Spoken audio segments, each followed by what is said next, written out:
A continuación, veremos cómo se carga la pantalla de un objeto panel, dependiendo de los componentes de interfaz gráfica presentes en ella. En un objeto panel podemos identificar dos partes distintas. Llamamos parte fija o plana a la parte que contiene todo aquello que esté en el form y que no esté incluido en ningún grid. Esto comprende a controles como textblocks, combos, botones y otros que podemos arrastrar desde la barra de herramientas. La segunda parte la denominaremos variable y está compuesta por el o los grids que hayan sido incluidos en el form. En un objeto panel siempre tendremos una parte fija y podemos tener una parte variable por cada una de las grillas que tenga el panel.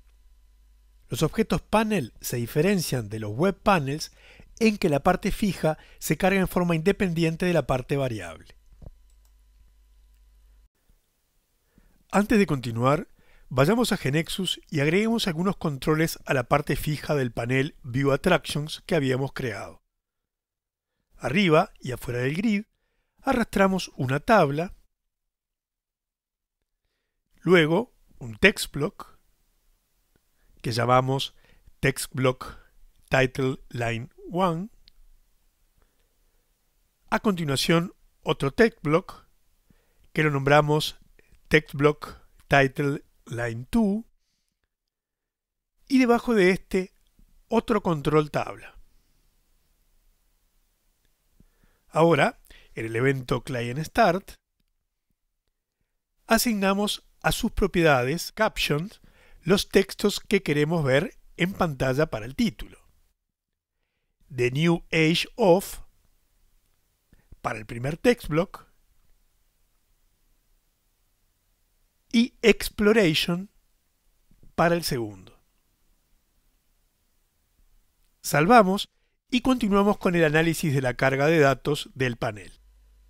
Para cada parte, fija y grid, GeneXus va a generar automáticamente data providers independientes que serán publicados como servicios en el servidor y serán los que accederán a la base de datos para obtener la información necesaria para cargar la parte fija y la parte variable del panel.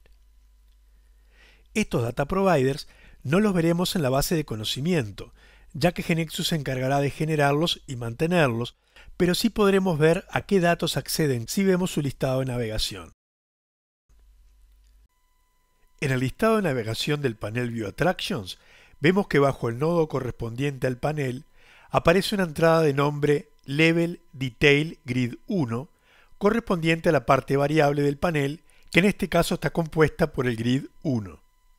Si el panel hubiera tenido más de un grid, aparecería un nodo de detalle por cada grid, ya que cada una tendrá una navegación propia. Si ahora seleccionamos el nodo llamado Level Detail Grid 1, vemos que es el listado del Data Provider View Attractions Level Detail Grid 1. Este es el Data Provider que se crea automáticamente para cargar el Grid 1, publicado como servicio en el servidor e invocado por el panel para acceder a la base de datos y recuperar las atracciones. Si reparamos en donde dice Environment, observamos que el Data Provider fue generado en C#.net como parte del código del backend. En la sección Parameters vemos que el Data Provider recibe algunos datos del grid y devuelve cargado un SDT de nombre View Attractions Level Detail Grid 1 que contendrá los datos para cargar el grid. La información del listado es similar a la que veríamos con un web panel con tabla base Attraction, ya que la grilla del panel está recorriendo la tabla Attraction para mostrar las atracciones turísticas y para cada atracción accede a la tabla Country para recuperar el nombre del país y a la tabla City para traer el nombre de la ciudad de la atracción. Dado que la parte fija y las partes variables del panel se cargan en forma separada, podemos adelantar que las tablas bases de cada parte son completamente independientes entre sí. Es decir, que en un objeto panel con un solo grid puede haber dos tablas bases, una para la parte fija y otra para el grid, a diferencia de los objetos web panel, donde en ese caso la tabla base será única.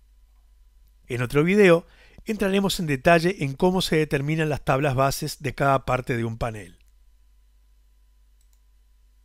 El mismo objeto panel puede ser ejecutado sin cambios tanto en una plataforma web, cuando se genera, por ejemplo, en Angular, o en plataformas nativas móviles, cuando es generado en Android o iOS. Aquí vemos la ejecución del mismo panel en un desktop web generado con Angular y en un celular Android. Debido al espacio disponible, la información no se ve igual en cada caso. Para que el diseño de cada pantalla sea el adecuado, tenemos la posibilidad de crear distintos layouts para cada plataforma. Cada layout será independiente de los otros y en cada uno podremos disponer los elementos de la interfaz gráfica como creamos mejor. También podemos crear varios layouts para una misma plataforma, por ejemplo, si estoy solamente viendo información o si la estoy editando y deseo que el aspecto o la cantidad de información mostrada sea diferente en cada caso. El form de un panel es un contenedor de uno o varios layouts, y cada uno podrá contener una cierta cantidad de distribución de controles diferente. Pero la lógica de carga de datos en la pantalla será la misma que la vista anteriormente, es decir, que cada layout podrá tener una parte fija y una o más partes variables en caso de contener grids.